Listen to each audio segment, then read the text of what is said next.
I'm Carrie Stein, sitting in for host Bonnie Bay, who has the day off. Welcome to the Contrary, a discussion of news and social trends from diverse perspectives. This week in our Woman Thought Leader series, I'm joined by Jenny Stojkovic, who is the founder of the Vegan Women's Summit, and she has a new book out entitled The Future of Food is Female. Welcome, Jenny. How are you today? I am fantastic. What made you decide to write The Future of Food is Female? Hasn't food always been female? So food always has been female, but women have not necessarily gotten the credit that they deserve. So by way of introduction, I built my career in Silicon Valley in the tech industry, working with all the world's largest tech companies. The way I like to say it is if there were an app on your phone, they're probably somebody that I worked with. And in that 6 years in tech, I was the only woman in the room for almost my entire career.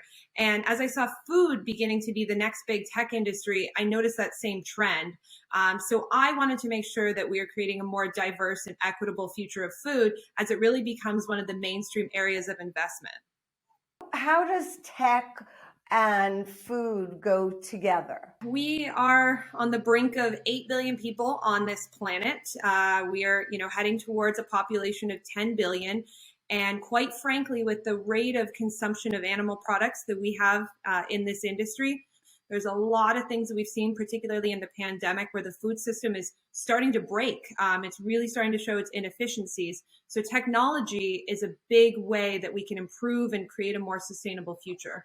We see the word vegan, and I think that most of America is not familiar with that. They don't even really know what vegetarianism is versus that. Can you just give us a little briefing on that? Vegan means to not eat any animal products. So that means everything from meat to fish to eggs, dairy, and of course, actually, the one that people always get tripped up on is honey. So that means that you are not eating any animal products whatsoever. Vegetarian, on the other hand, which a lot of folks are more in tune with, is you are not eating any meat or seafood. Pescatarian would mean that you are not eating any animal products except for seafood as well. So we are seeing huge increases in the amount of people that are choosing a plant-based diet. Plant-based is another term that you'll usually hear for vegan. Usually they are synonymous and used as the exact same meaning. So we used to be about 1% vegan population in the US. Now we're closer to 3%. So it's increasing a lot.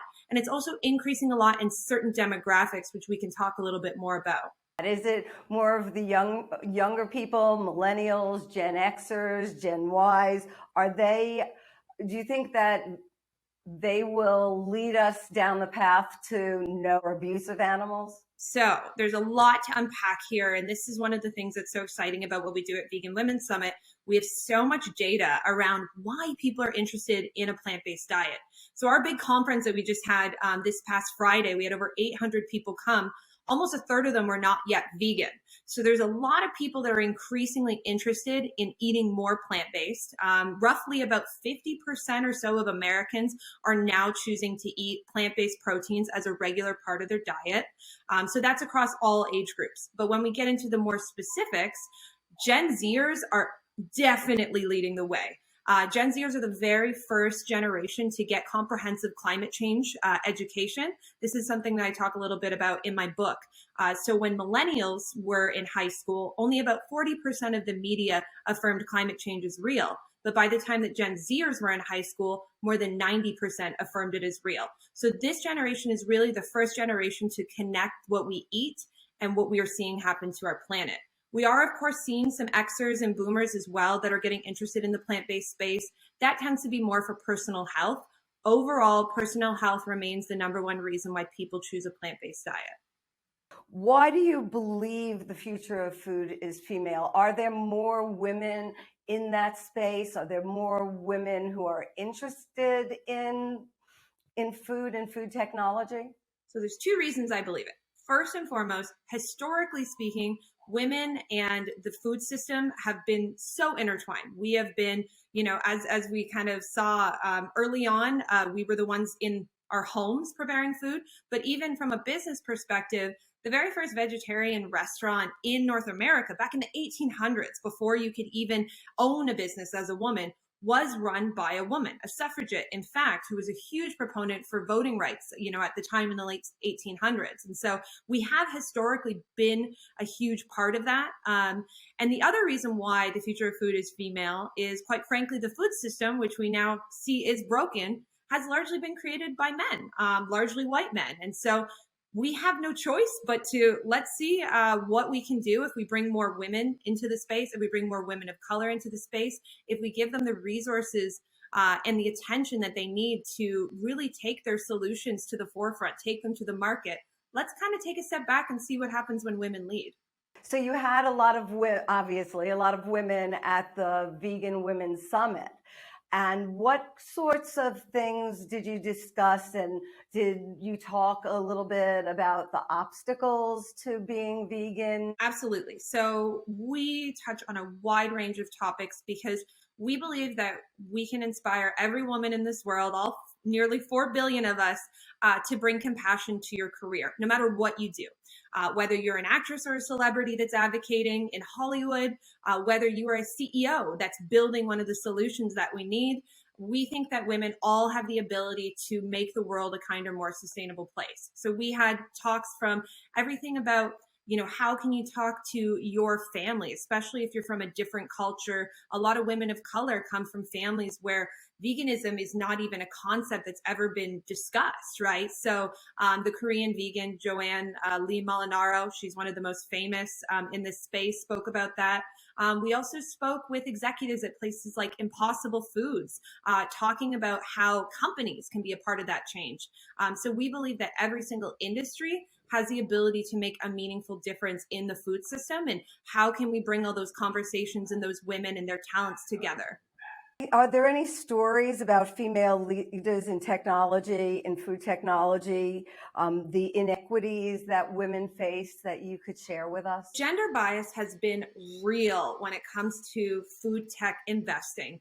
And the reason that we know that is because one of the areas that has lagged behind in the most significant way in this conversation has been the infant and toddler category. How is it that we have created plant-based options for every single group except for focusing on, pregnant women, focusing on babies, toddlers? We have just now started to fund that. And that is such a great example of what it happens when you have largely all male investors not seeing this opportunity. When people say, how big is the plant-based infant space? Well, we haven't disrupted dairy infant formula in over 60 years. It's largely the exact same product that it was back in like the 70s and the 60s, which is absolutely crazy. We have improved all types of food in every category but babies, because nobody paid attention to them.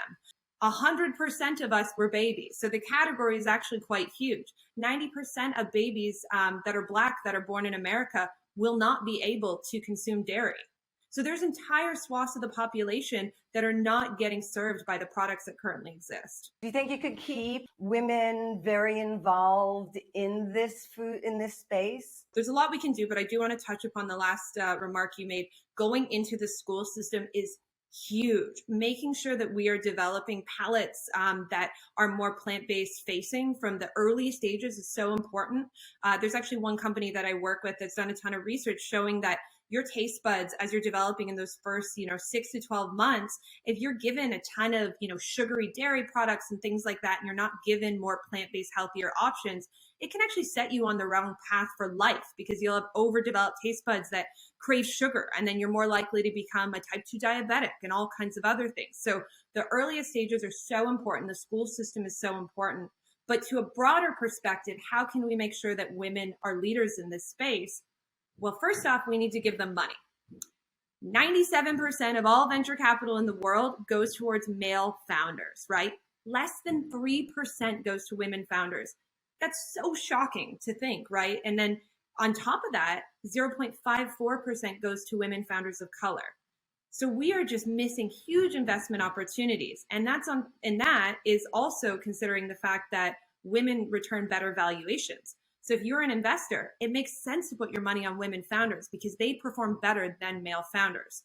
So the investment piece is big. We also need to make sure that women are represented in the talent pipeline, make sure that you have women executives, make sure that you have women board members, because women have a diverse lived experience that just quite frankly is not present in many male leaders. So in order to make sure that you're reaching all consumers, you need to have all groups represented. Corporate boards for some of these food technologies don't have even a small percentage of women. There are some that are all male. Yeah, because, well, think about it, right, Carrie? So think so much of the food system has historically been led by white men. When you think about your Nestle's and Procter and Gamble's and those big old corporate food companies, many of them were male leadership. And so when you go to pull for your board, you're probably going to pull a lot of executives that came from that space. So unfortunately, there are a lot of boards that are very male, very white. We're trying to change that, of course, but it's a big problem. Well, I guess some of it also has to do with money, and who's been making money, and do people see plant-based as being a good financial investment? Do they see plant-based being a moral decision? Where do most of the women that you meet who decide to be in this space, where do they fit in? So women are significantly more likely to found a company for a mission versus men. So the studies show that men are 8 times more likely to found a company for monetary financial purposes. So women definitely care about the mission in a way that is significantly more impactful than men. But what does the mission mean to them? Well, we have a ton of founders that we speak to every year with our founder survey that cite environment and climate change as the number one reason they started their company. We also have a lot of women that cite personal health. They want to make better for you products because a lot of them are moms. A lot of women that we speak to find that there are not healthy products or allergen-free products for their youngest, and that's what inspired them to create a company. Denise Woodard of Partake Foods just announced today she's partnering with Sesame Street to create the first ever vegan allergen-free cookies. Massive launch, because so many kids are being left in America without options. There's no cookie for them to eat. Like, how crazy is that, you know? So there's a lot of reasons why women come to the space, but they all do have that mission-driven purpose underneath, regardless of what that mission is. And also, people think about plant-based foods and they think that's more expensive. But, you know, I have been reading that that's not always the case. It's not. It really isn't. So obviously, we have all these plant-based meat alternatives that have emerged in the last 5 years or so. And, you know, certainly when they first hit the market, they were a little bit pricier because they're brand new products. You know, before you are able to scale, that tends to happen. But plant-based options in general are not as expensive and elitist as conversations will lead you to believe. So many civilizations for thousands of years have been primarily plant-based. You know, most of Asian culture has been primarily plant-based. Most of African culture has been primarily plant-based. Mexican culture, you know, things like beans and rice and legumes, like all of that is a plant-based diet. We don't just need to be eating Impossible Burgers and Beyond Meat burgers. I don't know about you, but I certainly didn't eat a burger every single day of my life before I went vegan. Yes, I hear you on that. Burgers aren't the only thing that people are eating that are part of an animal, that's for sure. And I know that you've spoken about how there's this burgeoning of other opportunities, that it's not just meat and it's not just plant-based. There are other ways to do it. So there is so much innovation that's happening right now. So in the food system, we of course have all these different plant-based options that are popping up. Everything from your meat alternatives to your eggs, your dairy, your seafood. We're seeing all kinds of technologies as well with cell-cultivated meat. So for folks that are not aware, you've probably heard of lab-grown meat, quote unquote. That's what it was kind of known of about 10 years ago when the very first lab-grown hamburger debuted. Those companies have been growing and scaling for the last 10 years, and many of them are now ready to actually hit the market. There is actually one country that is currently serving cell-based meats to the public. So it's been regulated in Singapore, and many more countries are going to be coming out soon and starting to sell this to the public. It's not Star Trek. It's very real, and it is going to happen before you know it. We did the story when the first research came out about making meat in a lab, and everyone was so confused about it, and they're thinking about the fact that maybe in the same way that we look at, could you believe that we see people through phones now? And at one point we definitely didn't believe that was going to happen. Of course, of course. So as far as that goes, is it healthy? I mean, I know processed foods, you keep away from processed foods also. That's one of the problems in people's diets, is when you see something like an Impossible Burger, or you had even talked about chicken, which is the number one, I guess, meat that people in America eat. Are those they healthy options, or are they processed? All meat products that you're eating on a daily basis, almost every animal product that exists is processed to some degree. I think people are using the word processed quite liberally these days. Everything from tofu is processed.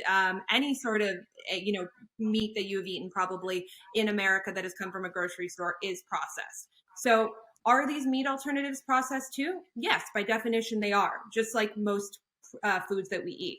Are they healthy?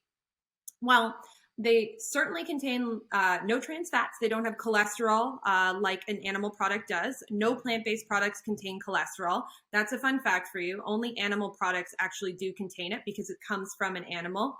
But is there, are they high on calories? Certainly. I wouldn't recommend that you eat a regular burger every day, and I wouldn't recommend that you eat an Impossible Burger every day. So in moderation, they're definitely a product that's better for the environment. They're healthier for you.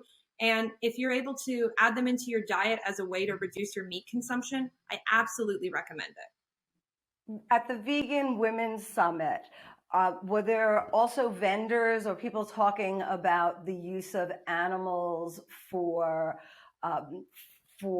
coats and for shoes and other apparel? Yes, absolutely. So we had 40 plus plant-based brands, tons of food, of course, it's a vegan show, but we also had plant-based leathers, shoes, bags. We had vendors coming from all over with vegan beauty as well. Vegan beauty is a massive, massive category. It's actually on track within the next few years. If it keeps growing at this rate, vegan beauty will outpace vegan food for growth. So there is a ton of innovation that's happening, not just on a food level, but in all the ways that we use animal products. Many people don't think of the fact that one cow produces hundreds and hundreds of different products. Cow products end up in crayons. Cow products end up in hamburgers. Cow products end up in your car. There's a lot of ways that we use animals currently in the supply chain. And so people are starting to think about, if we stop using them for this way, how does it affect all these other industries? So I'm very excited about the future of both vegan beauty as well as vegan leather, vegan materials. You're now seeing most of the new cars that are coming out, almost every electric car. Tesla only comes in vegan leather now, BMW, Jaguar. Lots and lots of companies are even starting to adopt these products as well. And mushroom leather, I heard of. Yeah, absolutely. Stella McCartney, Paul McCartney's daughter, has released some very, very cool mushroom leather products. There's also cactus leather, pineapple leather. One of the brands that we had at the Vegan Women's Summit was doing apple core leather. And what's really neat about this is a lot of it is upcycling. So these are products that are considered waste currently, pineapple leather. These are things that we would be composting otherwise. So the environmental effects are a double whammy for benefits, because A, leather is really bad for the environment, the way that tanneries operate, so we can remove that. And B, we can use up products that already are, going into recycling or composting. And why don't we speak a little bit about why this is an environmental issue? So almost half of all carbon emissions created globally are related to animal agriculture. Animal agriculture is a massive contributor to the global warming we're now facing in the climate crisis. When you kind of parse away at that, much of it is through cattle production. That same cattle production also requires very, very intensive farming that can support it. So the majority of soy that is grown both in the United States, we are the third biggest soy producer in the world, and globally, goes towards cattle. 80% goes towards animal feed. So from an environmental perspective, we not only have both all of the things that go into growing the animals for us to consume ourselves, but there's a massive impact on the planet for what we have to grow to feed them. So from a carbon emissions, also methane, nitrogen, there's other gases that are released through cattle production that are even worse for the environment and its effects. So the only way for us to combat the effects of the climate crisis, we know we have about 10 years left before we reach a point of no return, is to radically transform the output of carbon emissions. And the easiest way to do it is moving away from animal agriculture. Tell me a little bit about the book that you wrote. Were there any surprising revelations that you unearthed during your interviews and research? The one that surprised me the most, and this is going to be interesting for folks that aren't too familiar with the technology side, we actually have certain companies out there that are creating cell-based or lab-grown milk. But what's fascinating is that historically speaking, when you talk about milk, you're actually talking about cow's milk. Most people in the world are consuming cow's milk.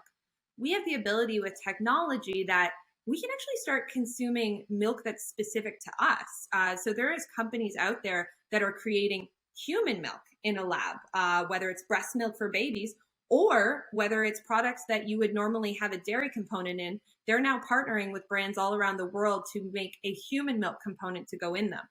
That absolutely blew my mind. I had no idea that there would be the ability for us to recreate human milk in a lab and get rid of the use of cow's milk. We all know that so many people have reactions to dairy. I would think that that's why probably oat milk and all the other milk, coconut milk, are very popular. Globally speaking, there's a significant portion of the population has issues with dairy. Typically, folks, African Americans, as I mentioned earlier, 90% cannot consume lactose.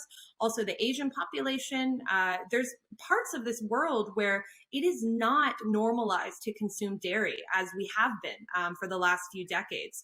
And on top of that, we are making huge strides in the US to get rid of people drinking dairy on a daily basis. In fact, 40% of households in America buy a milk alternative. Almost half of American households have a milk alternative. And as you kind of mentioned with the milk alternatives, almond milk is the choice. That is a huge, huge space. And so if we can do it with milk, why not cheese? Why not yogurt? We have all kinds of other really great dairy products that are starting to emerge. Less than 1% of homes buy a plant-based cheese, but 40% buy a plant-based milk. What are the main obstacles to people becoming vegans? And do you have any suggestions for those who feel powerless against the profit-driven system that relies on animals? How do you get involved, even in small ways? So first off, you vote with your dollar. I think it's very important. And when we have this conversation, when we're talking about supporting women, when we want to talk about the future that we want to see and what we want the economy to look like, how we want to rebalance that, you need to realize that every single time you buy a product, you are voting with that dollar. And so even moving just a small amount of your budget away from buying animal products and buying plant-based products is huge. In fact, there's so many new companies that are emerging that are actually part of a larger animal product company. Danone, owns Silk, for instance, which is one of the biggest plant-based milk companies. So every time you show them that you're buying their plant-based product instead, they actually transition a little bit of their product towards the plant-based line. So the more that we can show brands that we want to buy their vegan products versus their animal products, the bigger difference we can make. That's why it's very important to support all plant-based brands. Of course, you want to also support small brands. You also want to support brands that are plant-based from the beginning. That's a huge focus for a lot of vegans. They want to make sure that they support vegan-only brands. But I want to make sure that people don't kind of miss seeing the bigger picture here. And that's, we need to work within the system that currently exists. So any way we can get any companies to have a little bit more plant-based products, make them a bit more accessible, you're making a difference when you support them. You're clearly incredibly passionate about this subject. This comes from your heart. You can hear that. What is it that motivates you to keep moving forward? I consider this to be my North Star. I believe that I have the responsibility to leave the world a better place than I found it. And there's no greater impact that you can make than in the food system for our planet, for our health, for our animals, for all of us. We all will benefit from creating a kinder food system. I think that's probably a very good place for us to wrap this up. Jenny, thank you so much for your time. We're really looking forward to hearing more from you and seeing all the other things you'll be doing. Thanks so much for having me. Hope to see you at the next Vegan Women's Summit.